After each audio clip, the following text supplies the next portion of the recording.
Assalamualaikum warahmatullahi wabarakatuh. Halo, perkenalkan nama saya Wahyu Prasetyo Utomo, biasa dipanggil Wahyu. Program studi Akidah dan Filsafat Islam semester 1, kuliah di UIN Sunan Ampel, Surabaya. Jadi tujuan saya membuat video ini untuk melengkapi tugas kewarganegaraan dengan tema Kebinekaan Tunggal Ikaan. Jadi di sini saya akan menjelaskan apa sih Bhinneka Tunggal Ika itu, bagaimana mengimplementasikan Kebinekaan Tunggal Ikaan itu, apa saja masalah-masalah Bhinneka Tunggal Ika, dan mengkritik tentang Kebinekaan Tunggal Ikaan. Jadi gak usah lama-lama, langsung saja kita ke materi yang pertama, yaitu apa sih Bhinneka Tunggal Ika itu. Jadi Bhinneka Tunggal Ika adalah semboyan resmi negara Indonesia yang menggambarkan prinsip persatuan dalam keberagaman. Ungkapan ini berasal dari kitab Sutasoma karya Empu Tantular, seorang pujangga dari abad ke-14. Empu Tantular sendiri mempunyai arti yaitu empu, cendekiawan atau pemikir, tan tidak, tular terpengaruh. Jadi empu Tantular berarti cendekiawan atau pemikir yang berpendirian teguh dan tidak mudah terpengaruh oleh siapapun. Dia merupakan bagian dari filosofi kehidupan masyarakat Indonesia yang kaya akan berbagai bangsa, budaya, berbagai suku, budaya, dan agama. Secara harfiah, Bhinneka Tunggal Ika, secara harfiah, Bhinneka berarti beragam, tunggal berarti satu, ika berarti itu, yang difahami dengan beragam satu itu. Jadi makna dari Bhinneka Tunggal Ika adalah meskipun terdapat perbedaan yang mencolok antara berbagai kelompok masyarakat, semua elemen tersebut tetap bersatu dalam satu kesatuan yang lebih besar, yaitu Negara Kesatuan Republik Indonesia atau biasa disebut NKRI. Bhinneka Tunggal Ika adalah semboyan negara Indonesia yang berarti berbeda-beda tetapi tetap satu jua. Kata-kata ini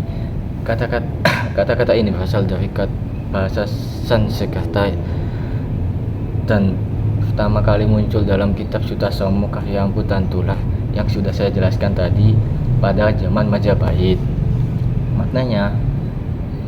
Maknanya meskipun Indonesia terdiri dari berbagai suku, agama, bahasa, dan budaya yang berbeda, seluruh rakyat Indonesia tetap bersatu sebagai satu tujuan. Jadi semboyan ini mencerminkan semangat persatuan dalam keberagaman. Adapun sejarah Bhinneka Tunggal Ika, di masa Majapahit semboyan ini digunakan untuk menggambarkan bagaimana kerajaan mampu menyatukan berbagai daerah dengan budaya dan kepercayaan yang berbeda. Dan di era modern, semboyan ini menjadi landasan filosofi kehidupan bernegara di Indonesia yang sangat beragam. Konsep ini sangat penting bagi Indonesia, mengingat negara ini terdiri dari lebih dari 17.000 pulau dan lebih dari 300 kelompok etnis dengan beragam bahasa dan tradisi. Bhinneka Tunggal Ika menjadi landasan membangun toleransi, persatuan, saling menghargai di antara masyarakat berbeda. Penerapan nilai-nilai Bhinneka Tunggal Ika terlihat dalam berbagai aspek kehidupan seperti pendidikan, kebudayaan, dan politik. Dalam konteks pendidikan, contohnya atau misalnya, nilai ini diajarkan untuk menumbuhkan sikap saling menghormati dan memahami antar sesama. Di era modern, tantangan terhadap konsep ini tetap ada, termasuk isu intoleransi dan diskriminasi. Oleh karena itu, menjaga semangat Bhinneka Tunggal Ika menjadi sangat penting untuk memastikan bahwa Indonesia tetap menjadi negara yang bersatu dalam keberagaman. Selanjutnya kita masuk ke materi yang kedua, yaitu bagaimana implementasi Bhinneka Tunggal Ika di Bhinneka Tunggal Ika. Jadi implementasi Bhinneka Tunggal Ika dapat dilakukan melalui beberapa cara, seperti 1. Pendidikan multikultural. Pendidikan adalah salah satu cara paling efektif untuk mengajarkan nilai-nilai keberagaman. Sekolah-sekolah mendapatkan kurikulum berbasis multikultural, pelatihan guru, dan ekstrakurikuler. Adapun kurikulum berbasis multikultural sendiri adalah mengintegrasikan materi yang mencakup sejarah, budaya, dan bahasa di berbagai suku di Indonesia. Selanjutnya, pelatihan guru. Pelatihan guru ini bertujuan untuk mendidik guru-guru tentang pentingnya keberagaman dan mengajarkannya dengan efektif. Selanjutnya, kegiatan ekstrakurikuler. Kegiatan ekstrakurikuler sendiri bertujuan untuk mendorong siswa terlibat dalam kegiatan yang merayakan berbagai budaya seperti festival budaya atau seni. Selanjutnya 2. Dialog antar budaya. Dialog antar budaya sendiri bertujuan untuk membangun komunikasi antar kelompok masyarakat yang sangat penting untuk memperkuat rasa saling menghormati. Seperti forum diskusi sendiri bertujuan untuk mengadakan forum yang melibatkan pemimpin komunitas, tokoh, dan masyarakat yang untuk mendiskusikan isu-isu keberagaman. Dan selanjutnya, kegiatan pertukaran budaya bertujuan untuk menyelenggarakan program di mana individu dari berbagai latar belakang dapat saling menjunjung tinggi dan memahami budaya satu sama lain. Selanjutnya, yang ketiga, perayaan budaya. Perayaan budaya dapat menjadi sarana untuk memperkuat ikatan sosial seperti festival keberagaman, hari-hari besar, dan lain-lain. Contoh festival keberagaman adalah mengadakan festival yang merayakan berbagai keberagaman budaya dan agama seperti festival seni, musik, atau kuliner. Dan selanjutnya adalah hari-hari besar. Hari-hari besar ini memastikan bahwa hari-hari besar dari berbagai agama suku dirayakan secara bersama-sama. Selanjutnya yang keempat, yaitu kebijakan pemerintah. Kebijakan yang inklusif dapat membantu menjamin hak-hak semua kelompok seperti perlindungan hak minoritas dan pemberdayaan ekonomi.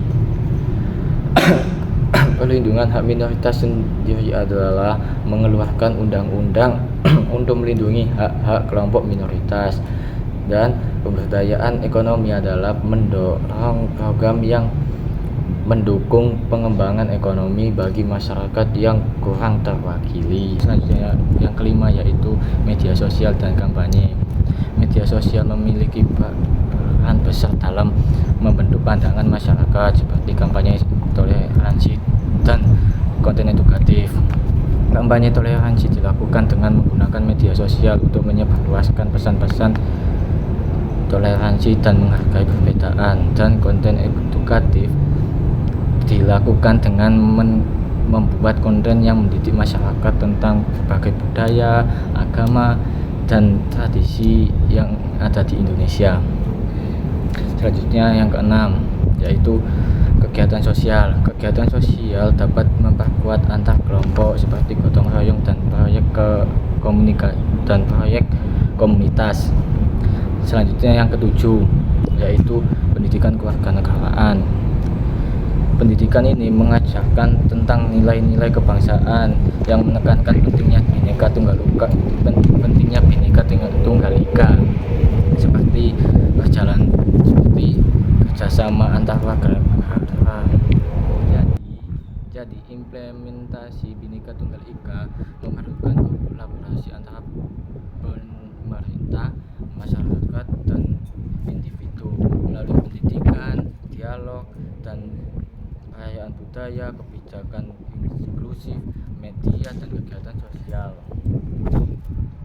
Masyarakat dapat membangun rasa persatuan dan saling menghormati dalam keberagaman. Hal ini tidak hanya memperkuat identitas nasional, tetapi juga menciptakan lingkungan yang harmonis bagi semua warga negara. Selanjutnya kita masuk ke materi yang ketiga, yaitu apa sih masalah-masalah di Bhinneka Tunggal Ika itu. Jadi masalah-masalah yang ada di Bhinneka Tunggal itu antara lain seperti intoleransi dan diskriminasi, 2 stereotip dan prasangka, 3 konflik antar komunitas, 4 pendidikan yang tidak merata, 5 pengaruh media sosial, 6 ketidakadilan sosial, 7 politik identitas, 8 kurangnya dialog. Dan cara untuk mengatasi masalah ini memerlukan pendekatan yang holistik, seperti pendidikan yang berfokus pada keberagaman, dialog pertukaran, penguatan hukum, dan peran media. Dengan langkah-langkah tersebut diharapkan dapat mengurangi masalah yang dihadapi dalam penerapan Bhinneka Tunggal Ika dan membangun masyarakat yang lebih harmonis. Selanjutnya kita masuk ke materi yang terakhir, yaitu kritik Bhinneka Tunggal Ika. Jadi kritik yang akan saya sampaikan adalah kurangnya implementasi yang nyata. Semboyan ini sering kali hanya dijadikan slogan tanpa tindakan konkret. Beberapa kebijakan pemerintah mungkin tidak mencerminkan semangat Bhinneka Tunggal Ika secara penuh. Contohnya, kebijakan yang tidak adil bagi kelompok minoritas atau kurangnya upaya untuk melawan diskriminasi. Selanjutnya, pemerintah tidak tegas terhadap intoleran. Kritik lain datang dari pengamat yang menilai bahwa pemerintah kadang kurang tegas dalam menindak kasus intoleransi dan radikalisme. Misalnya, insiden kekerasan terhadap kelompok agama tertentu tidak selalu diselesaikan dengan tegas. Dan yang terakhir adalah kurangnya pendidikan tentang keberagaman. Meski pendidikan tentang Bhinneka Tunggal Ika ini sudah diajarkan di sekolah, beberapa pihak merasa bahwa itu belum cukup. Pendidikan tentang keberagaman seharusnya lebih mendalam dan mengajarkan siswa untuk benar-benar memahami pentingnya menghargai perbedaan. Jadi kesimpulan dari materi yang sudah saya sampaikan tadi adalah Bhinneka Tunggal Ika bukan sekedar semboyan, tetapi filosofi yang sangat penting bagi persatuan bangsa Indonesia. Meskipun menghadapi banyak tantangan, semboyan ini tetap relevan untuk menciptakan masyarakat yang toleran, harmonis, dan bersatu. Namun implementasinya masih harus diperkuat agar semboyan ini bisa benar-benar menjadi panduan bagi bangsa Indonesia sendiri.